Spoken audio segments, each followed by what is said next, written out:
সাহাবী আবু সালামা বলেন, আমার ব্যবসা বাণিজ্য সব কিছু আমি বিসর্জন দিয়ে, আল্লাহু আকবার, সব কিছু বিসর্জন দিয়ে মক্কার মধ্যে প্রস্তুতি গ্রহণ করলাম। তারপরের দিন আমার স্ত্রী এসেছে আমার ছেলে মেয়ে নিয়ে, বলতেছে, ও আবু সালামা, তুমি যেই নবীজিকে মহব্বত করে মক্কা থেকে মদিনার মধ্যে হিজরত করতে চাচ্ছ, আমিও উপস্থিত হয়ে গেলাম, তোমাকে একা ছাড়ব না, আমিও তোমার সাথে মক্কা থেকে মদিনায় হিজরত করব। আল্লাহু আকবার। কিতাবের মধ্যে লিখে আবু সালামা, উম্মে সালামার স্বামী স্ত্রী উভয়জন রওনা হয়ে গেল। পথের মধ্যে আবু সালামার শাশুড় বাড়ির মানুষেরা ঘেরাও করলো, হ্যাঁ রে আবু সালামা, মক্কা থেকে তুমি মদিনায় হিজরত করবে, কিন্তু আমার বোন উম্মে সালামাকে নিয়ে যেতে পারবে না, কারণ আমরা নবী মুহাম্মদকে বিশ্বাস করি না, নবী মুহাম্মদের আদর্শ মানি না, আমাদের বোন তোমার সাথে যেতে পারবে না। আল্লাহু আকবার। আবু সালামা বলে, আমার স্ত্রীকে যদি বিসর্জন দিতে হয়, আমার স্ত্রীকে বিসর্জন দেব, তারপরও নবীজির মহব্বত আমার দিল থেকে চুল পরিমাণ সরবে না। আল্লাহু আকবার।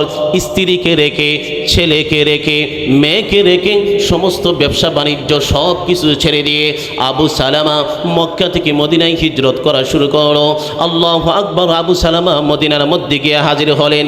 আল্লাহর নবী আবু সালামাকে দেখে বলছেন, ও আবু সালামা, তোমার বিবি, তোমার স্ত্রী সব কিছু রেখে দিয়ে আমি নবীজির মহব্বতে তুমি মক্কায় মদিনায় চলে এসেছো। ও আবু সালামা, আমি তোমার জন্য দোয়া করলাম। আল্লাহু আকবার। নবীজি আবু সালামাকে বুকের মধ্যে জড়িয়ে ধরলেন। ও আমার যুবক ভাইয়েরা, নবীজি নাই, সাহাবায়ে কেরাম নাই, কাকে আমরা জড়িয়ে ধরবো? কাকে জড়িয়ে ধরে দিলের ব্যথা, দিলের কথা আমরা বলবো? এই জন্য আল্লাহর নবী বলেন, কিয়ামত পর্যন্ত যারা হাদিস পড়বে, যারা কোরআন পড়বে, যারা কোরআন ব্যাখ্যা করে, হাদিস ব্যাখ্যা করে তোমাদের সামনে উপস্থাপনা করবে, তারা সবাই হলো নবীজির ওয়ারিস। নবীজির ওয়ারিসদের কাছে মাঝে মাঝে বিভিন্ন তোমাদের সুখ দুঃখ তাদের সাথে আলোচনা করবা, তাহলে দেখবা তোমার মনটা হালকা হয়ে যাবে। আল্লাহ নবী বলেন, হ্যাঁ রে আবু সালামা, সব কিছু ছেড়ে দিয়ে তুমি আমার কাছে এসেছো। ও আবু সালামা, তোমার স্ত্রীর কথা মনে পড়ে না? তোমার ছেলের কথা মনে পড়ে না? আবু সালামা বলে, ইয়া রাসূলুল্লাহ, যখন আপনার চেহারার দিকে তাকাই আমি সব কিছু ভুলে যাই। আল্লাহু আকবার বলেন। ইয়া রাসূলুল্লাহ, যখন আপনার চেহারার দিকে তাকাই আমার ছেলের কথা মনে পড়ে না, আমার স্ত্রীর কথা মনে পড়ে না। সাহাবায়ে কেরামের ভিতরে কেমন নবীজির মহব্বত ছিল। ও আমার আজিমপুরের যুবক ভাইয়েরা, আবু সালামা বলে, আমি সব কিছু ছেড়ে দিয়ে আমি যখন মক্কা থেকে মদিনায় চলে আসলাম, 1 বছর পরে আমার স্ত্রী চিঠি দিয়েছে, আমি আগামীকাল তোমার কাছে আসতেছি, আমার বাবাও জানবে না, আমার মাও জানবে না, আমার সন্তানদেরকে নিয়ে রওনা দেব। আল্লাহু আকবার। উম্মে সালামা কাউকে না জানিয়ে সে মক্কা থেকে বের হয়ে গেল রাত্রিবেলা।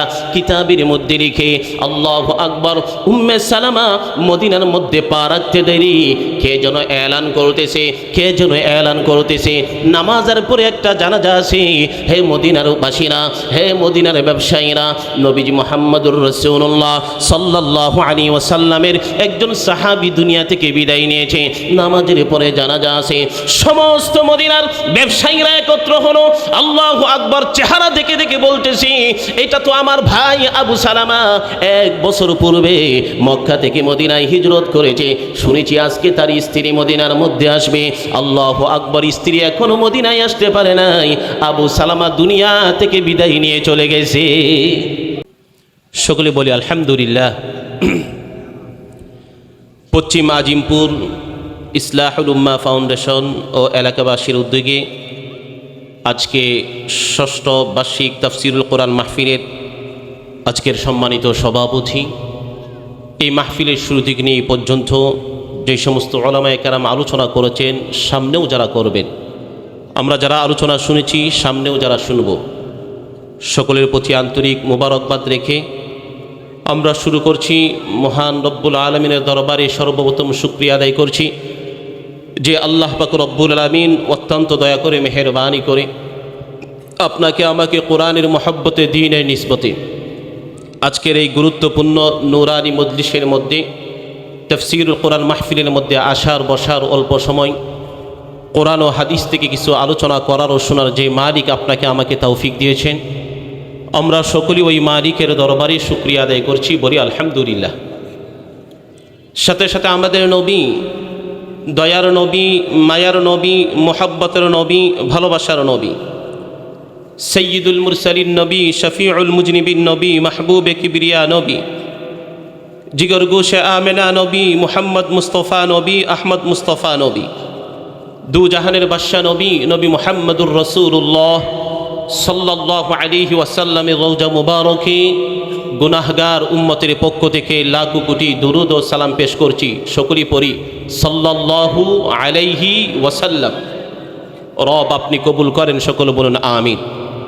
প্রিয় উপস্থিতি, আমরা যারা মাহফিলের মধ্যে এসেছি আলহামদুলিল্লাহ, এখনও যারা আসতে পারি নাই সকলকেই অনুরোধ করব যে এই মাহফিলগুলা বছরে একবার হয়, আর এই দ্বীনি মজলিস এত দামি।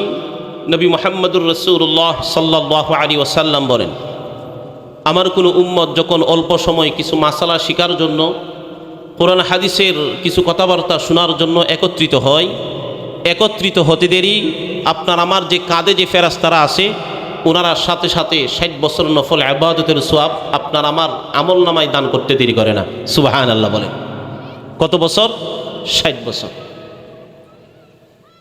এই জন্য আমরা যারা এদিক সেদিক ঘোরাফেরা করতেছি, আমি বিশেষ করে আমার যুবক ভাইদেরকে বলবো, আমাদের এলাকার এবং মুরব্বীদেরকে বলবো, আসুন কোরআনের মহব্বতে আমরা কিছু আলোচনা শুনবো, কিছু আলোচনা করব। আল্লাহ পাক রব্বুল আলামিন এই উসিলাই যেন আমাদের প্রত্যেকের জিন্দিগির গুনাহগাতে মাফ করে দেয়, সকলে বলুন আমিন। ইসলাহুল উম্মাহ আজকে যেই মাহফিলের আয়োজন করেছি, আল্লাহ পাক রব্বুল আলামিন আমাদের এই যুবকদের এই ইসলাহুল উম্মাহ ফাউন্ডেশনকে যেন কবুল করে। এই ইসলাহুল উম্মাহ ফাউন্ডেশনকে যারা পরামর্শ দিয়ে, অর্থ দিয়ে, সময় দিয়ে আপনারা যারা সহযোগিতা করেছেন, আল্লাহ পাক রব্বুল আলামিন আপনাদের প্রত্যেকের আম্মা আব্বার গুনাহগাতা যেন মাফ করে দেয়, সকলে বলুন আমিন। এবং আজকের শুরু থেকে নিয়ে শেষ পর্যন্ত যতটুকু আলোচনা হবে, এই মাইকের আওয়াজ যতটুকু পর্যন্ত যাবে, আমাদের যত মুরব্বী দুনিয়া থেকে বিদায় নিয়েছে, আল্লাহ তাআলা প্রত্যেকের কবরের মধ্যে যেন আজকের এই মাহফিলের সওয়াবটুকু পৌঁছিয়ে দেয় এবং প্রত্যেকের কবরের আযাবকে যেন আল্লাহ তাআলা মাফ করে দেয়, সকলে বলুন আমিন। আমাকে একটা বিষয় দেওয়া হয়েছে, সেটা হলো মদ এবং জুয়া নিয়ে। আমাদের এলাকার মধ্যে হয়তো মদ জুয়া এগুলা নাই, আছে। আমাকে একটা বিষয় দেওয়া হয়েছে মদ জুয়া নিয়ে কিছু আলোচনা করার জন্য। ইনশাল্লাহ সংক্ষিপ্ত সময় যতটুকু পারা যায় আলোচনা করব। সর্বপ্রথম আল্লাহ তাআলা আমাকে, আমাদের পরিবারকে, আমাদের সমাজকে, আমাদের প্রত্যেকটা যুবক ভাইকে যেন এই মদ জুয়া, এই নিকৃষ্ট কাজ থেকে যেন আমাদেরকে হেফাজত করে, সকলে বলেন আমিন। আমি যে আপনাদের সামনে হাদিস শরীফ তেলাওয়াত করেছি, নবী মুহাম্মদুর রাসূলুল্লাহ সাল্লাল্লাহু আলাইহি ওয়াসাল্লাম বলেন, তোমরা মদ জুয়া এগুলা থেকে তোমরা বিরত থাকো। কেন? পৃথিবীর মধ্যে যত অপকর্ম আছে, যত গুনাহ আছে, সমস্ত গুনার চাবিকাঠি হলো এই মদ, এই মদ্যপান, এই নেশা। ফাইন্নাহা মিফতাহু কুল্লি শাররি, পৃথিবীর সমস্ত গুনাহের মূল এই নেশা, পৃথিবীর সমস্ত গুনাহের মূল এই মদ। এই জন্য যেই ব্যক্তি মদ খেল, মদের নেশায় জড়িয়ে গেল, সেই ব্যক্তি সর্বপ্রথম তাকে, সে নিজেকে সে জাহান্নামে ঠেলে দিল। নাউজুবিল্লাহ বলেন। এই জন্য আল্লাহ নবী বলেন, মদ এটা এত মারাত্মক একটা জিনিস, এত মারাত্মক ভয়াবহ, এত মারাত্মক একটা গুনার কাজ। নবী মুহাম্মদুর রাসূলুল্লাহ সাল্লাল্লাহু আলাইহি ওয়াসাল্লাম বলেন, যেই সমাজে, যেই পরিবারে যেই ব্যক্তি মদে আসক্ত হবে, আল্লাহ তাআলা ওই পরিবার থেকে বরকত উঠিয়ে নেবে, আল্লাহ তাআলা ওই পরিবার থেকে রহমত উঠিয়ে নেবে। এবং যেই ব্যক্তি মদের সাথে জড়িত হয়ে যাবে, আল্লাহ পাক রব্বুল আলামিন সর্বপ্রথম তার পবিত্র হায়াত কমিয়ে দেবে, তার রিজিক কমিয়ে দেবে, তার চেহারার সৌন্দর্য কমিয়ে দেবে, এবং সে এমন অবস্থায় মারা যাবে, সে ঈমান নিয়ে দুনিয়া থেকে যেতে পারবে না। নাউজুবিল্লাহ বলেন। ঈমান নিয়ে দুনিয়া থেকে যেতে পারবে না। এই জন্য আল্লাহ নবী বলেন, ক্বালা রাসূলুল্লাহ সাল্লাল্লাহু আলাইহি ওয়াসাল্লাম, ইজতানিবুল খামরা ফাইন্নাহা মিফতাহু কুল্লি শাররিন, আও কামা ক্বালা আলাইহিস সালাতু ওয়াস সালাম। আল্লাহ নবী হাদিস শরীফের মধ্যে স্পষ্ট করেন, খবরদার উম্মত, তোমরা তোমাদের সমস্ত সন্তানদেরকে, তোমাদের সমাজের মানুষদেরকে এই মদ্যপান থেকে তাদেরকে বিরত রাখো। কারণ এই মদ্যপান হলো সমস্ত গুনাহের মূল। মানুষ যখন মদ পান করে, সে যখন জুয়া খেলায় আসক্ত হয়ে যায়, আল্লাহ পাক রব্বুল আলামিন তার পরিবারের বরকত উঠিয়ে নেয়, তার পরিবারের মধ্যে কোনো শান্তি থাকে না, তার পরিবারের মধ্যে কোনো রহমত থাকে না, তার পরিবারের মধ্যে কোনো বরকত থাকে না। এই জন্য অধিকাংশ নেশাখোর মদখোর রাস্তাঘাটের মধ্যে মারা যায়। আজকেও কুমিল্লার আল্লাহু আকবার এক জায়গার মধ্যে একটা দুর্ঘটনা ঘটেছে। মদ খেয়ে রাত্রিবেলা সে তার বাবাকে, তার পরিবারের কয়েকজনকে জবাই করে দিয়েছে। এই জন্য মদ এত বড় খারাপ নেশা, এত জঘন্য অপরাধ, জঘন্য নেশা। এই মদ্যপান যে করলো সে নিজেকে জাহান্নামের মধ্যে ঠেলে দিল। এই মদ্যপান যে করলো সে নিজের পরিবারকে জাহান্নামের মধ্যে ঠেলে দিল। এই জন্য আল্লাহর নবী বলেন, আলা ইন্নামাল খামরু কদ হুররিমাত। এই হাদিস বর্ণনা করার সাথে সাথে হযরত আবু হুরায়রা রাদিয়াল্লাহু তাআলা আনহু বলেন, মদিনার অলিতে গলিতে আমি এই হাদিস পাঠ করতেছি, আল্লাহু আকবার। আর সাহাবায়ে কেরাম এক একজন সাহাবীর ঘরের মধ্যে বিশাল বড় বড় মদের মটকা ছিল, মটকা যেখানে মদ ভরে রাখত। ইসলামের প্রথম যুগের মধ্যে আল্লাহ পাক রব্বুল আলামিন মদকে নিষিদ্ধ করে নাই। যখন আয়াত নাজিল হয়ে গেল, ইয়া আইয়ুহাল্লাযীনা আমানু ইন্নামাল খামরু ওয়াল মাইসির ওয়াল আনসাব রিজসুম ওয়াল আজলাম রিজসুম মিন আমালিশ শাইতান, এই আয়াত নাজিল হওয়ার সাথে সাথে মক্কা মদিনার সমস্ত সাহাবায়ে কেরাম তাদের ঘর থেকে বিশাল বড় বড় মদের মটকা বের করে এমনভাবে মদিনার অলিতে গলিতে নিক্ষেপ করা শুরু হলো। কিতাবের মধ্যে লিখে মদিনার মধ্যে বৃষ্টি হলে যেই সমস্ত নদী নালা দিয়ে, যেই সমস্ত নালা দিয়ে, যেই সমস্ত রাস্তা দিয়ে বৃষ্টির পানি প্রবাহিত হতো, আল্লাহু আকবার, এই আয়াত নাজিল হওয়ার সাথে সাথে আল্লাহু আকবার, সাহাবায়ে কেরাম তাদের ঘর থেকে বিশাল বড় বড় মদের মটকাগুলা বের করে এমনভাবে ভাঙ্গা শুরু করলো, যেই সমস্ত জায়গা দিয়ে, যেই সমস্ত রাস্তা দিয়ে বৃষ্টির পানি আসতো, ওই সমস্ত রাস্তা দিয়ে মদের পানি পড়া শুরু হয়ে গেছে। সুবহানাল্লাহ বলেন। সাহাবায়ে কেরাম এত আসক্ত থাকার পরও যখন আল্লাহ রাসূল স্পষ্টভাবে হাদিস দ্বারা স্পষ্ট করলেন, কদ হুররিমাত, আলা ইন্নামাল খামরু কদ হুররিমাত, তোমরা সাবধান হয়ে যাও মদ থেকে, এবং এই মদকে তোমাদের উপর হারাম করা হলো। আল্লাহু আকবার। কিতাবের মধ্যে লিখে অনেক সাহাবায়ে কেরাম তখন এরকম মদের গ্লাস হাতে নিয়েছে, যখন শুনতেছে মদকে হারাম করা হয়েছে আর টুটের মধ্যে লাগাই নাই, ওই গ্লাস ওই জমিনের মধ্যে নিক্ষেপ করে ভেঙ্গে চুরমার করে দিয়েছে। এই জন্য আল্লাহ পাক রব্বুল আলামিন আমাদের সমাজকে এই মদ থেকে, এই নেশা থেকে আমাদের যুব সমাজকে যেন আল্লাহ তাআলা হেফাজত করে। সবাই বলেন আমিন। আপনার আমার প্রস্রাব পাক না না পাক, মানুষের প্রস্রাব পাক না না পাক, কুকুরের প্রস্রাব পাক না না পাক, গরুর প্রস্রাব পাক না না পাক, মদ পাক না না পাক? না। ও আমার যুবক ভাই, কুকুরের প্রস্রাব না পাক, মদও না পাক। কুকুরের প্রস্রাব না পাক এক কারণে, আর মদ খাওয়া আল্লাহ তাআলা নিষেধ করেছে 10 কারণে। কুকুরের প্রস্রাব কোনো পাগলও খাবে না, কিন্তু আমাদের সমাজের মধ্যে ভালো ভালো মানুষ এই মদের সাথে জড়িত। হয়তো আমাদের আজিমপুরে না থাকতে পারে, কিন্তু বিভিন্ন জায়গার মধ্যে ভালো ভালো মানুষ এই মদের সাথে জড়িত।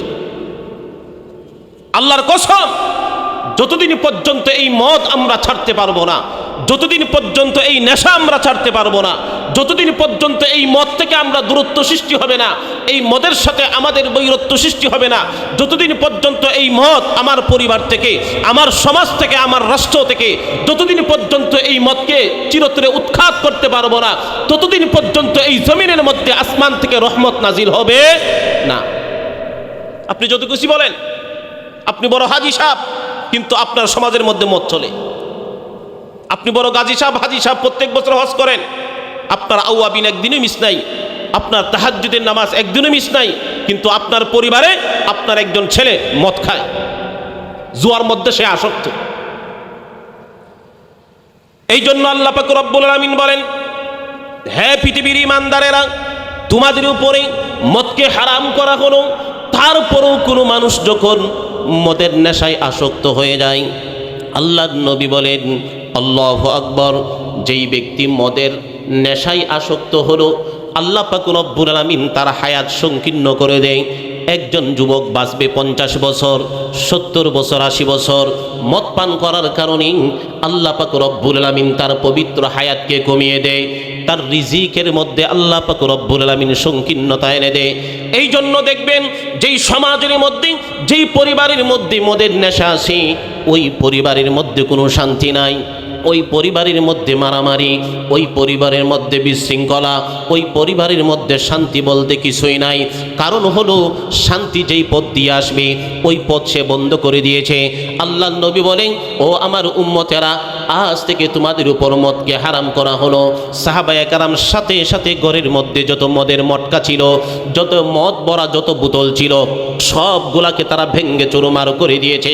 সাহাবী আবু হুরায়রা বলেন, ইয়া রাসূলুল্লাহ, হাদিস বর্ণনা করেছেন, সাথে সাথে যখন আমি মদিনার অলিতে গলিতে হাদিস পাঠ করেছি, সবাইকে আমি সতর্ক করে দিয়েছি। সমস্ত সাহাবায়ে কেরাম তাদের ঘর থেকে বের করে মদের মটকাগুলা ভেঙ্গে চুরমার করে দিয়েছে। অথচ ইসলামের শুরু দিয়ে সাহাবায়ে কেরাম এইভাবে মদকে তারা পান করতেন। সকালেও তারা মদ পান করত, দুপুরেও তারা মদ পান করত। বিভিন্ন অনুষ্ঠানের মধ্যে দামি দামি মদ এরকমভাবে আপনার মেহমানদারি করা হতো। সাহাবায়ে কেরাম বলে, যখন আল্লাহ পাক রব্বুল আলামিন মদকে হারাম করে দিল, আমরা সমস্ত মদগুলা বাহিরের মধ্যে নিক্ষেপ করে ভেঙ্গে চুরমার করে দিলাম। মৃত্যুর আগ পর্যন্ত আর কোনোদিন মদ ধরি নাই। যারা মদ্যপান করেছে তাদের সাথে আত্মীয়তা করি নাই, যারা মদ্যপান করেছে তাদের সাথে বিবাহ শাদী হয় নাই, যারা মদ্যপান করেছে তাদেরকে সমাজ থেকে বের করে দিয়েছি, যারা মদ্যপান করেছে তাদের সাথে আমাদের বন্ধুত্ব নাই, যারা মদ্যপান করেছে তাদের আশেপাশেও আমরা যাই নাই। আল্লাহু আকবার। সাহাবায়ে কেরাম এমনভাবে আল্লাহু আকবার নবীজির কথাকে মেনে নবীজিকে মহব্বত করে তারা মদ ছেড়ে দিয়েছে। আল্লাহু আকবার। আল্লাহ পাক রব্বুল আমিন আয়াত নাজিল করে দিলেন, ওয়াস-সাবিকুনাল আউয়ালুনা মিনাল মুহাজিরিন ওয়াল আনসার ওয়াল্লাযীনা ইত্তাবাউহুম বিইহসান রাদিয়াল্লাহু আনহুম ওয়া রাদু আন। আল্লাহু আকবার। সমস্ত সাহাবায়ে কেরামের উপরে আল্লাহ পাক রব্বুল আলামিন রাজি এবং খুশি হয়ে গেলেন। সমস্ত সাহাবায়ে কেরামও আল্লাহ পাক রব্বুল আলামিনের উপর রাজি এবং খুশি হয়ে গিয়েছে। এই জন্য আমার আজিমপুরের যুবক ভাইয়েরা, এই দুনিয়া হলো 2 দিনের দুনিয়া। এই দুনিয়ার মধ্যে মদ্যপান করে আমরা যেন কিয়ামতের মাঠে নবীজির হাউজে কাউসারের পানি পান করা থেকে যে আমরা বঞ্চিত না হই।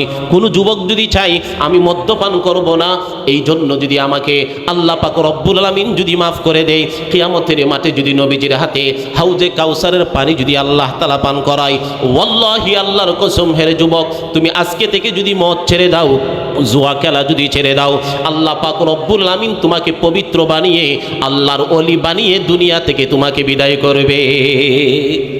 আমরা সবাই আল্লাহর ওলি হতে চাই কি চাই না? এই জন্য আল্লাহ পাক রব্বুল আমিন বলেন যে আমি যেই জিনিস হারাম করেছি, তারপরেও কোনো মানুষ যদি এটাকে হারাম মনে না করে এবং সে এই নেশায় যদি নিয়োজিত থাকে, তাহলে ওই ব্যক্তি যদি এই অবস্থায় মারা যায়, সে বেঈমান, সে কাফের। কারণ মদকে হারাম করেছে কে বলেন? আল্লাহ। মদকে কে হারাম করেছে বলেন? আল্লাহ। মদ যে হারাম করেছে এটা কি আপনার আমার কথা নাকি কোরআনের কথা? কোরআনের কথা। এই জন্য আমরা কি রাগ করতেছি? না, কোরআনের কথা। আল্লাহ তাআলার কোরআনে যেই সমস্ত বিষয়কে হারাম করেছে, পৃথিবীর কোনো শক্তি নাই এগুলোকে হালাল করার, ঠিক কিনা? কারণ হারাম করেছে কে? আল্লাহ।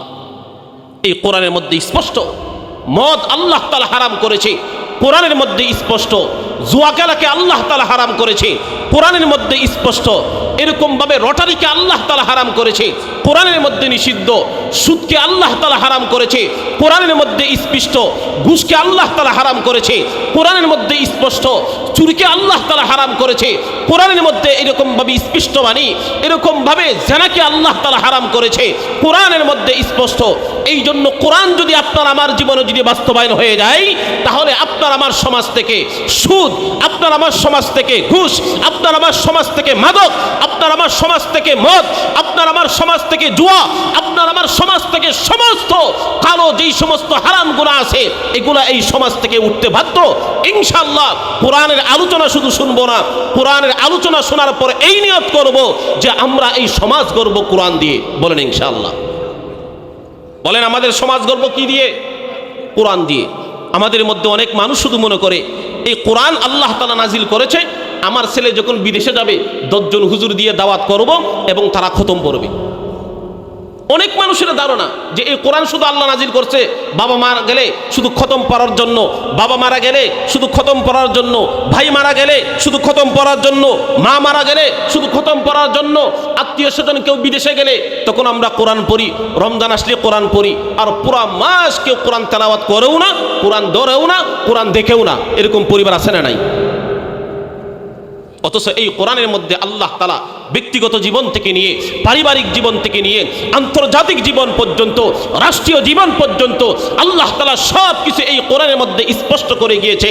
এই জন্য মক্কার কাফেররা চেয়েছিল এই কোরআনের আলোকে নিভিয়ে দিত। আল্লাহ পাক রব্বুল আলামিন বলেন, ইউরিদুনা আইয়ুতফিউ নূরাল্লাহি বিআফওয়াহিহিম ওয়া ইয়াবাল্লাহু ইল্লা আইয়ুতিম্মা নূরাহু ওয়ালাউ কারিহাল কাফিরুন। আল্লাহ তাআলা স্পষ্ট করে দিয়েছে মক্কার সমস্ত কাফেররা চেয়েছিল এই কোরআনের আলোকে নিভিয়ে দিতে, কারণ এই কোরআনের আলো যদি নিভিয়ে দিতে না পারে তাহলে তারা ডাকাতি করতে পারবে না, সন্ত্রাসী করে করতে পারবে না।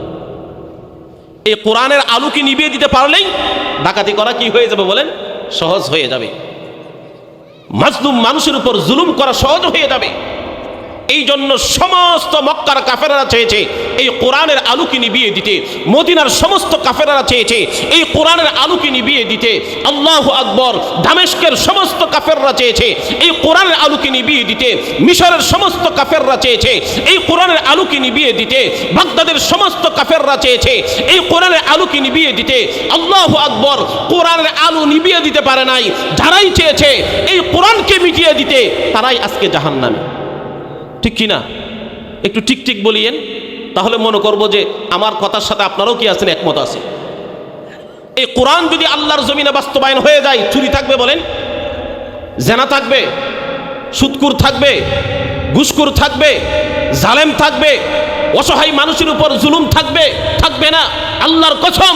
এই জন্য এই কোরআন যদি এই জমিনের মধ্যে বাস্তবায়ন হয়, এই কোরআন আপনার আমার ব্যক্তিগত জীবনে শান্তি দেবে, এই কোরআন আপনার আমার পারিবারিক জীবনে শান্তি দেবে, এই কোরআন আপনার আমার সামাজিক জীবনে শান্তি দেবে, এই কোরআন আপনার আমার রাষ্ট্রীয়ভাবে শান্তি দেবে। ওয়াল্লাহি আল্লাহর কসম, ওয়াল্লাহি আল্লাহর কসম, ওয়াল্লাহি আল্লাহর কসম। 100 বার যদি আমি আল্লাহর কসম পড়ি, কাফারা দিতে হবে না। এই জমিন থেকে যদি সন্ত্রাস মুক্ত জমিন করতে চাও, এই জমিনকে যদি মাদক মুক্ত জমিন করতে চাও, তাহলে আল্লাহর কালামকে এই জমিনে বাস্তবায়ন করা ছাড়া আর ভিন্ন কোনো উপায় নাই। দেখি না, আর ভিন্ন কোনো উপায় নাই। এই জন্য যদি শান্তি চাও তাহলে কোরআনকে মানো, কোরআনকে শক্ত করে ধরো, কোরআনকে ভালোবাসো। আল্লাহর নবী বলে কেউ যদি কোরআনকে মেনে, কোরআনকে ভালোবেসে যদি এই ক্ষণস্থায়ী জীবন পরিচালনা করতে পারে, তাহলে ওয়াল্লাহি আল্লাহর কসম, আল্লাহর নবীর হাদিস যে এই কোরআন কিয়ামতের মাঠে আপনার আমার পক্ষ হয়ে সাক্ষী দেবে এবং সুপারিশ করবে। আল্লাহর নবী বলেন, قال رسول الله صلى الله عليه وسلم اقرأوا القرآن فإنه يأتي يوم القيامة شفيعا لأصحابه أو كما قال عليه الصلاة والسلام। আল্লাহর নবী বলেন, কোরআন তোমরা পড়ো, কোরআন তোমরা বুঝো, কোরআনকে তোমরা মহব্বত করো। আল্লাহু আকবার। কোরআন আপনি আমি কেন পড়ব? কোরআন আপনি আমি কেন বুঝবো?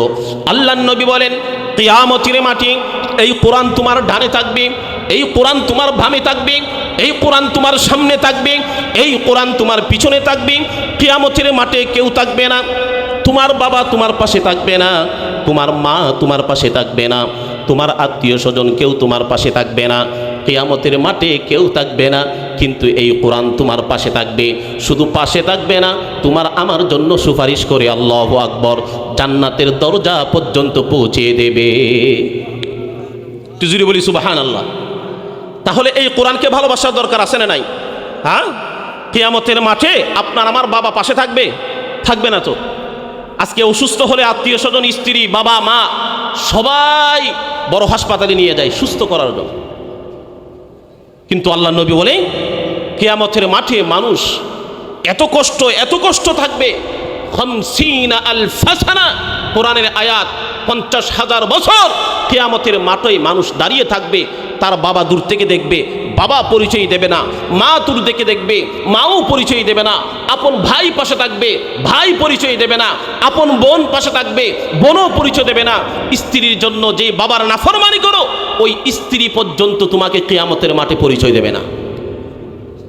কিয়ামতের মাঠ আমার যুবক ভাইয়েরা, সাহাবী আবু সালামা বলে, ইসলাম গ্রহণ করার পরে যখন শুনলাম আমার নবী, দয়ার নবী, মায়ার নবী মক্কা থেকে মদিনায় হিজরত করেছে, কাফেররা নবীজিকে মক্কায় থাকতে দেয় নাই। আবু সালামা বলে, এই খবরটা যখন আমার কানে আসলো, তারপরের দিন আমার স্ত্রী উম্মে সালামাকে বললাম, ও উম্মে সালামা, যেই মক্কার জমিনের মধ্যে নবী নাই, এই মক্কার জমিনে আমি থাকবো না, আমি প্রস্তুত হয়ে গিয়েছি। আমি আল্লাহ পাক রব্বুল আলামিনের অনুমতিক্রমে নবীজি যেহেতু মক্কা থেকে মদিনায় হিজরত করেছে, আমিও মক্কা থেকে মদিনায় হিজরত করে চলে যাব। সাহাবী আবু সালামা বলি, আমার ব্যবসা বাণিজ্য সব কিছু আমি বিসর্জন দিয়ে, আল্লাহু আকবার, সব কিছু বিসর্জন দিয়ে মক্কার মধ্যে প্রস্তুতি গ্রহণ করলাম। তারপরের দিন আমার স্ত্রী এসেছে আমার ছেলে মেয়ে নিয়ে, বলতেছে, ও আবু সালামা, তুমি যেই নবীজিকে মহব্বত করে মক্কা থেকে মদিনার মধ্যে হিজরত করতে চাচ্ছ, আমিও উপস্থিত হয়ে গেলাম, তোমাকে একা ছাড়ব না, আমিও তোমার সাথে মক্কা থেকে মদিনায় হিজরত করব। আল্লাহু আকবার। কিতাবের মধ্যে লিখে আবু সালামা, উম্মে সালামার স্বামী স্ত্রী উভয়জন রওনা হয়ে গেল। পথের মধ্যে আবু সালামার শাশুড় বাড়ির মানুষেরা ঘেরাও করলো, হ্যাঁ আবু সালামা, মক্কা থেকে তুমি মদিনায় হিজরত করবে, কিন্তু আমার বোন উম্মে সালামাকে নিয়ে যেতে পারবে না, কারণ আমরা নবী মুহাম্মদকে বিশ্বাস করি না, নবী মুহাম্মদের আদর্শ মানি না, আমাদের বোন তোমার সাথে যেতে পারবে না। আল্লাহু আকবার। আবু সালামা বলে, আমার স্ত্রীকে যদি বিসর্জন দিতে হয়, আমার স্ত্রীকে বিসর্জন দেব, তারপরও নবীজির মহব্বত আমার দিল থেকে চুল পরিমাণ সরবে না। আল্লাহু আকবার। স্ত্রীকে রেখে, ছেলেকে রেখে, মেয়েকে রেখে, সমস্ত ব্যবসা বাণিজ্য সব কিছু ছেড়ে দিয়ে আবু সালামা মক্কা থেকে মদিনায় হিজরত করা শুরু করলো। আল্লাহু আকবার। আবু সালামা মদিনার মধ্যে গিয়ে হাজির হলেন। আল্লাহর নবী আবু সালামাকে দেখে বলছেন, ও আবু সালামা, তোমার বিবি, তোমার স্ত্রী সব কিছু রেখে দিয়ে আমি নবীজির মহব্বতে তুমি মক্কায় মদিনায় চলে এসেছো। ও আবু সালামা, আমি তোমার জন্য দোয়া করলাম। আল্লাহু আকবার। নবীজি আবু সালামাকে বুকের মধ্যে জড়িয়ে ধরলেন। ও আমার যুবক ভাইয়েরা, নবীজি নাই, সাহাবায়ে কেরাম নাই, কাকে আমরা জড়িয়ে ধরবো? কাকে জড়িয়ে ধরে দিলের ব্যথা, দিলের কথা আমরা বলবো? এই জন্য আল্লাহর নবী বলেন, কিয়ামত পর্যন্ত যারা হাদিস পড়বে, যারা কোরআন পড়বে, যারা কোরআন ব্যাখ্যা করে, হাদিস ব্যাখ্যা করে তোমাদের সামনে উপস্থাপনা করবে, তারা সবাই হলো নবীজির ওয়ারিস। নবীজির ওয়ারিসদের কাছে মাঝে মাঝে বিভিন্ন তোমাদের সুখ দুঃখ তাদের সাথে আলোচনা করবা, তাহলে দেখবা তোমার মনটা হালকা হয়ে যাবে। আল্লাহ নবী বলেন, হ্যাঁ রে আবু সালামা, সব কিছু ছেড়ে দিয়ে তুমি আমার কাছে এসেছো। ও আবু সালামা, তোমার স্ত্রীর কথা মনে পড়ে না? তোমার ছেলের কথা মনে পড়ে না? আবু সালামা বলে, ইয়া রাসূলুল্লাহ, যখন আপনার চেহারার দিকে তাকাই আমি সব কিছু ভুলে যাই। আল্লাহু আকবার বলেন। ইয়া রাসূলুল্লাহ, যখন আপনার চেহারার দিকে তাকাই আমার ছেলের কথা মনে পড়ে না, আমার স্ত্রীর কথা মনে পড়ে না। সাহাবায়ে কেরামের ভিতরে কেমন নবীজির মহব্বত ছিল। ও আমার আজিমপুরের যুবক ভাইয়েরা, আবু সালামা বলে, আমি সব কিছু ছেড়ে দিয়ে আমি যখন মক্কা থেকে মদিনায় চলে আসলাম, 1 বছর পরে আমার স্ত্রী চিঠি দিয়েছে, আমি আগামীকাল তোমার কাছে আসতেছি, আমার বাবাও জানবে না, আমার মাও জানবে না, আমার সন্তানদেরকে নিয়ে রওনা দেব। আল্লাহু আকবার। উম্মে সালামা কাউকে না জানিয়ে সে মক্কা থেকে বের হয়ে গেল রাত্রিবেলা। কিতাবের মধ্যে লিখে, আল্লাহু আকবার, উম্মে সালামা মদিনার মধ্যে পা রাখতে দেরি কে যেন এলান করতেছে, কে যেন এলান করতেছে, নামাজের পরে একটা জানাজা আছে। হে মদিনার বাসীরা, হে মদিনার ব্যবসায়ীরা, নবীজি মুহাম্মদুর রাসূলুল্লাহ সাল্লাল্লাহু আলাইহি ওয়াসাল্লামের একজন সাহাবী দুনিয়া থেকে বিদায় নিয়েছে, নামাজের পরে জানাজা আছে। সমস্ত মদিনার ব্যবসায়ীরা একত্র হলো। আল্লাহু আকবার। চেহারা দেখে দেখে বলতেছি, এটা তো আমার ভাই আবু সালামা, 1 বছর পূর্বে মক্কা থেকে মদিনায় হিজরত করেছে, শুনেছি আজকে তার স্ত্রী মদিনার মধ্যে আসবে। আল্লাহু আকবার। স্ত্রী এখনো মদিনায় আসতে পারে নাই, আবু সালামা দুনিয়া থেকে বিদায় নিয়ে চলে গেছে। আবু সালামা দুনিয়া থেকে বিদায় নিয়ে চলে গেছে। সময় শেষ, আমি আলোচনা শেষ করে দেব। ও আমার যুবক ভাইয়েরা, আবু সালামা স্ত্রী যখন উম্মে সালামা ঘরের মধ্যে মদিনার মধ্যে পা রাখলো, দেখতেছে মদিনার অলিতে প্রত্যেকটা সাহাবায়ে কেরামের চোখ দিয়ে পানি পড়তেছে আর কান্না করতেছে। নবী মুহাম্মদুর রাসূলুল্লাহ সাল্লাল্লাহু আলাইহি ওয়াসাল্লামের কাছে খবর চলে গেল, ইয়া রাসূলুল্লাহ, আপনার সাহাবী আবু সালামা দুনিয়া থেকে বিদায় নিয়েছে, কিন্তু 1 বছর পরে তার আদরের স্ত্রী তার সন্তান সহ মদিনার মধ্যে এসে গিয়েছে। আল্লাহর নবী বলতেছে তার স্ত্রীকে ডাকো, আমার সামনে নিয়ে আসো। আল্লাহু আকবার। আবু সালামার জানাজা হলো, সব কিছু শেষ হলো। সব কিছু শেষ হওয়ার পরে আল্লাহু আকবার, উম্মে সালামার সন্তান আবু সালামার সন্তানকে নবীজি বুকের মধ্যে জড়িয়ে ধরলেন আর বলতেছে তুমি এতিম হয়েছো, তুমি এতিম হয়েছো। আরে আমি তো পৃথিবীর সমস্ত এতিমদের সর্দার, তুমি এতিম হয়েছো কি হয়েছে, তুমি এতিম হয়েছো কি হয়েছে, আজ থেকে তুমি আমাকে বাবা ডাকবে। সুবহানাল্লাহ বলেন, আজ থেকে আমাকে বাবা ডাকবে। হেরে যুবক ভাইয়ের, আজমপুরের সময় নাই, এই জন্য আমি আলোচনা এখানেই শেষ করেছি। সাহাবায়ে কেরাম যখনই শুনেছে নবী মুহাম্মদুর রাসূলুল্লাহ সাল্লাল্লাহু আলাইহি ওয়াসাল্লামের জবান থেকে মদকে হারাম করা হয়েছে, নেশাকে হারাম করা হয়েছে, জুয়াখেলাকে হারাম করা হয়েছে, হেরে যুবক, মক্কার সমস্ত যুবকেরা মদের মক্কা ভেঙ্গে চুরমার করে দিয়েছে, মদের বিশাল বড় মক্কা ভেঙ্গে চুরমার করে দিয়েছে। মক্কার সমস্ত যুবকেরা মদ ছেড়ে দিয়েছে, মদিনার সমস্ত যুবকেরা মদ ছেড়ে দিয়েছে, কুফার সমস্ত যুবকেরা মদ ছেড়ে দিয়েছে, বসরার সমস্ত যুবকেরা মদ ছেড়ে দিয়েছে, দামেস্কের সমস্ত যুবকেরা মদ ছেড়ে দিয়েছে। এমন ভাবে মদ ছেড়ে দিয়েছে, আল্লাহ তাআলা আয়াত নাজিল করে দিয়েছে, ও নবী, আমি তোমার সাহাবায়ে কেরামের উপর রাজি এবং খুশি হয়ে গিয়েছি, কারণ তারা তোমাকে এত ভালোবাসে। আমি আল্লাহ তাআলা মদকে হারাম করার সাথে সাথে তারা মদ থেকে বিরত রেখেছে। আল্লাহু আকবার। আল্লাহ তাআলা তাদের মাধ্যমে আল্লাহ তাআলার ইসলামের খেদমত দিয়েছে, তাদের মাধ্যমে কোরআনের খেদমত দিয়েছে। হেরে আজিমপুরের যুবকেরা, আজকে এই মাহফিল থেকে কি আমরা ওয়াদাবদ্ধ হতে পারি না আমাদের সমাজে মদ থাকবে না, আমাদের সমাজের মধ্যে জুয়া থাকবে না, আমাদের সমাজের মধ্যে কোনো অন্যায় থাকবে না। প্রয়োজনে যারা নেশা করবে, যারা মদ খাবে, তাদের সাথে আমাদের সাথে যুদ্ধ হবে, তারপরেও তাদেরকে আমরা কোনো রকমের ছাড় দেব না, ঠিক কি না? ইনশাল্লাহ নিয়ত করতে পারবে তো? ইনশাল্লাহ। কি আপনারা ভয় পাইতেছেন? যে ব্যক্তি এত কথার পরেও মদের মধ্যে থাকলো, জুয়া খেলার মধ্যে থাকলো, সে সর্বপ্রথম আল্লাহ রাসূলের সাথে যুদ্ধ ঘোষণা করলো। কার সাথে যুদ্ধ ঘোষণা করলো? আল্লাহ রাসূলের সাথে যুদ্ধ ঘোষণা করলো। ও যুবক, যতটুকু চেয়েছিলাম পারি না এই কথা বলতে। আল্লাহ পাক রব্বুল আলামিন আপনাকে আমাকে অল্প সময়ে যতটুকু কথা হয়েছে, আল্লাহ তাআলা মদ থেকে, জুয়া থেকে, এই সমস্ত হারাম কাজ থেকে আল্লাহ তাআলা আপনাকে আমাকে যেন হেফাজত করে, সবাই বলেন আমিন। আল্লাহ তাআলা আমাদের সন্তানদেরকে যেন হেফাজত করে, সবাই বলেন আমিন। আল্লাহ তাআলা এই ইসলাহুল উম্মাহ, এই ফাউন্ডেশনকে যেন আল্লাহ তাআলা কিয়ামত পর্যন্ত কায়েম এবং দায়েম রাখে, সবাই বলেন আমিন। যতটুকু আলোচনা হয়েছে আল্লাহ পাক রব্বুল আলামিন সর্বপ্রথম আমাকে, আমাদের সকলকে আল্লাহ পাক রব্বুল আলামিন যেন আমল করার তৌফিক দান করে। এই মাহফিলের উসিলায় আমাদের আত্মীয় স্বজন, নানা নানি এবং আমাদের যত মুরব্বী দুনিয়া থেকে বিদায় নিয়েছে, আল্লাহ তাআলা প্রত্যেকের জীবনের গুনাহ খাতা যেন মাফ করে দেয়, সবাই বলেন আমিন। আসসালামু আলাইকুম ওয়া রাহমাতুল্লাহি ওয়া বারাকাতুহু।